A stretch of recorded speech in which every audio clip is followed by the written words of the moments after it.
માંથી વી ગયું સુરત નું લેખ ઉમિયા શંકર ગૌરી શંકર. અરે એનું નામ છે ગૌરી શંકર ઉમિયા શંકર. એ લખી નાખ હાગમટે આખું ઘર.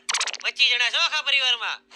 આ છે લાલાભાઈ જે ઘરનો તમામ વહીવટ સંભાળીને બેઠા છે. લાલા એ આપણા ઘરને ક્યારેય ભૂલતા નથી અને વધીને એક ડાળનો વાટકો વધારે જ પી જાય ને આખું ઘર લેખ. બોલો બીજો. લેખ કુંદન કુમાર મુંડન કુમાર આખો પરિવાર આખું પરિવાર 45 જણા છે.